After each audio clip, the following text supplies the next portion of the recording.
میرے آقا کو اللہ تعالیٰ نے خاتم النبیین بنایا. سنیے، جہاں نماز کا ماننا ضروری ہے، روزے کا ماننا ضروری ہے، جہاں قرآن کے ایک ایک حرف، ایک ایک نقطے، ایک ایک زیر و زبر کا ماننا ضروری ہے، وہی آقا کریم کو خاتم النبیین ماننا ضروری ہے.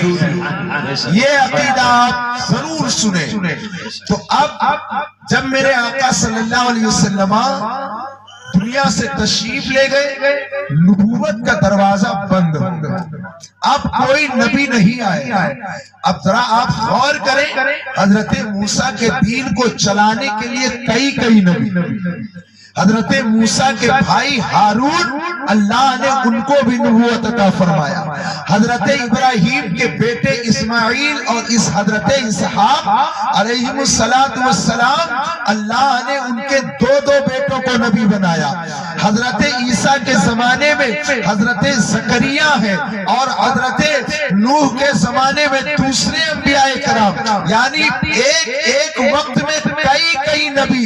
لیکن حضرات محترم، اللہ کے پیارے پیغمبر کو جب اللہ نے اپنے محبوب کو اس خاکدان گیتی پہ پیدا فرمایا، تو آپ کے دونوں شانوں کے درمیان ختم نبوت کی مہر لگا دی کہ اے محبوب، اب آپ کے بعد کوئی نبی نہیں ہوگا. اول بھی ہے آپ اور آخر بھی ہے آپ. سبحان اللہ. اول اس نسبت سے ہے کہ آپ کے صدقے میں کائنات بنائی ہے، آخر اس نسبت سے ہے کہ اب آپ کے بعد کوئی نبی نہیں ہوگا. اب کوئی نبی نہیں ہوگا. جلدی سے سنو. تو اب دین کیسے چلے گا؟ تو سبحان اللہ، میرے آقا نے فرمایا، علماء امتی کا انبیاء بنی اسرائیل، میری امت کے علماء انبیاء بنی اسرائیل کی طرح ہے. سبحان اللہ. اب جو کام انبیاء بنی اسرائیل کرتے تھے، وہ کام میری امت کے علماء کریں گے. اور وہ علماء ہیں کون؟ سنو، قیامت تک ہوتے رہیں گے.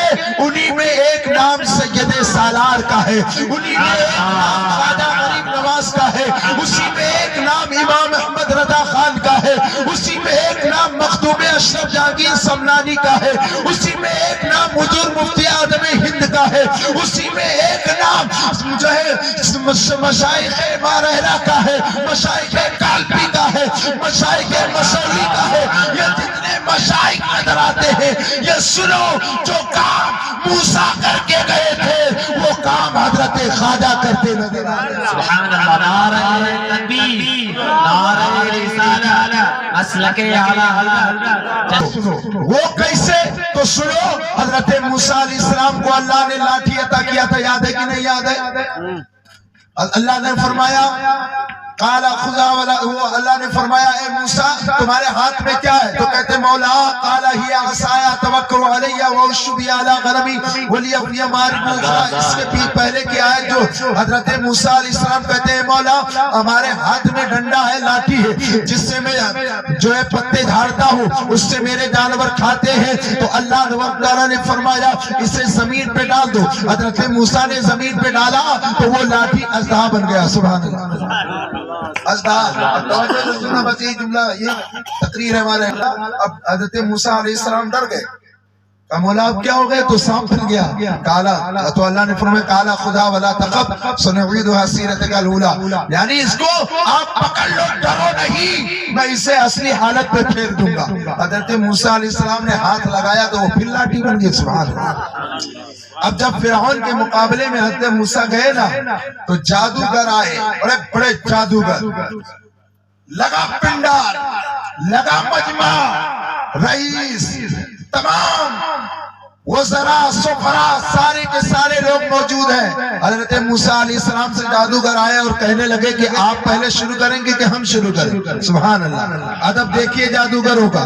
ادب سے انسان پائے تکمیل تک پہنچتا ہے، ادب سے انسان کی منزلیں بڑھ جایا کرتی ہے، ادب سے انسان جو ہے عظیم مرتبے پر پہنچ جایا کرتا ہے. اسی لیے کہا جاتا ہے با ادب با نصیب، بے ادب بے نصیب. اب سنو میری بات کو. حضرت موسیٰ علیہ السلام آئے مناظرے کے لیے. اب جتنے جادوگر رسیوں کو پھونک ڈال ڈال کر کے اور سانپ بنا بنا کر کے حضرت موسیٰ کی طرف ڈالتے ہیں کہ موسیٰ کو کاٹ لیں گے, یہ موسیٰ کو ابھی ختم کر دیں گے, لیکن فانوس بن کے جس کی حفاظت ہوا کرے وہ شمع کیا بجھے جسے روشن خدا کرے, وہ شمع کیا بجھے جسے روشن خدا کرے. اب وہ سانپ موسیٰ علیہ السلام کے پاس آنے لگے. اب موسیٰ کہتے ہیں مولا یہ تو سانپ آ رہے ہیں, اب کیا کیا جائے؟ اللہ فرماتا ہے موسیٰ لاٹھی کا استعمال کر لو, لاٹھی کا استعمال کرو نا.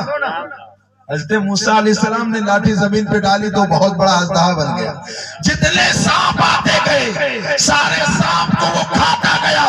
آخرکار سارے جادوگر آ کر کے قدموں میں گرتے ہیں, کہتے ہیں موسیٰ علیہ السلام یقیناً آپ سچے, آپ کا دین سچا, آپ کی کتاب سچی, آپ کا رب سچا, مجھے بھی کلمہ پڑھائیے اور اپنے دامن کرم سے وابستہ کر لیجیے. اب آگے کر رہا ہے انبیاء بنی اسرائیل کے نبی حضرت موسیٰ ہیں, جلیل القدر پیغمبر ہیں جن کو کلیم اللہ کہا جاتا ہے. اللہ سے ہم کلامی کا شرف حاصل ہے. کوہ طور پر جو ملاقات کے لیے جا رہے ہیں, جو رب کی تجلی کا دیدار کر رہے ہیں, جو رب تبارک و تعالیٰ کے برگزیدہ پیغمبر ہیں, جو رب تبارک و تعالیٰ کے اتنے جلالی پیغمبر ہیں کہ ملک الموت کو ایک گھوسا لگایا تھا تو اس کی آنکھیں باہر نکل کر کے آ گئی تھی, اس کے آنکھ کا ڈھیلا واپس آ گیا تھا.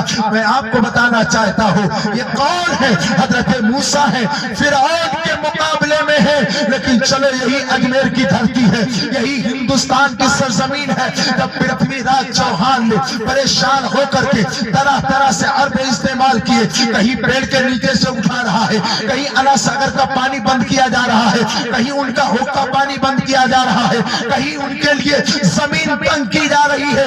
ایسے حالات میں جب حضرت خواجہ غریب نواز اجمیر چھوڑ نہیں رہے ہیں تو سب سے بڑا جادوگر جس کو جوگی اجے پال کہا جاتا ہے اس کو لگایا گیا, اور پرتھوی راج چوہان نے کہا تیری شہرت پورے ہندوستان میں ہے, مشرق سے لے کر مغرب تک, شمال سے لے کر جنوب تک لوگ تیرے جادو کا لوہا مانتے ہیں. آج چل اور اس بابے کا مقابلہ کر, آج چل اس اللہ والے کا مقابلہ کر. حضرات تاریخ مقرر کی گئی, چاروں طرف سے لوگوں کو بلایا گیا, بڑے بڑے راجاؤں کو بلایا گیا, بڑے بڑے مہاراجا آتے ہیں, بڑے بڑے پنڈت آتے ہیں, بڑے بڑے پروہت آتے ہیں, بڑے بڑے شنکراچاریہ آتے ہیں, سارے لوگوں کو بلایا گیا. ایک اسٹیج لگایا جاتا ہے, ادھر غریب نواز کم تعداد میں مسلمانوں کے ساتھ جاتے ہیں, سبحان اللہ.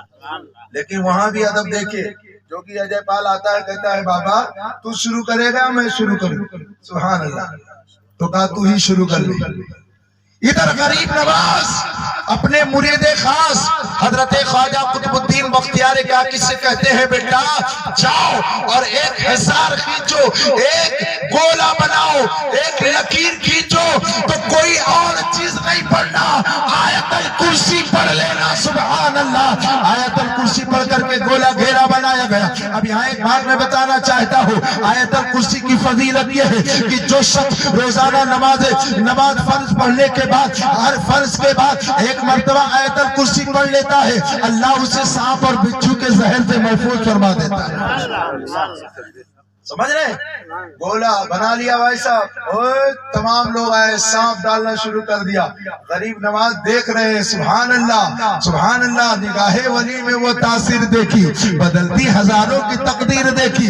ادھر جوگی اجے پال کے سارے ساتھی سانپ بنا بنا کر کے اور غریب نواز کی طرف ڈال رہے ہیں.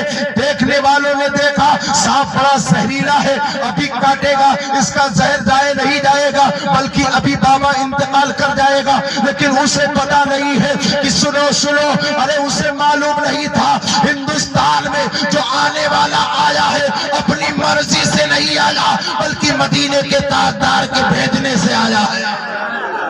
ہاں اب وہ جانتے ہو مولانا, وہ چلے گئے بھائی صاحب, خوب سانپ آ رہا ہے بھیا, خوب آ رہا ہے, خوب سانپ ڈالنا ہے, بولے خوب سانپ ڈالنا, جو بھی آ رہا ہے لکیر کے پاس پہنچ کر کے اور اپنی منڈی ہلا کے ختم ہو جا رہا ہے. سبحان اللہ, جو لکیر پہ منڈی رکھتا ہے وہ ختم ہو جایا کرتا ہے. اب سنو مسلمانوں, اب جو ہے پرتھوی راج چوہان غصے میں آتا ہے, کہتا ہے اجے پال اتنی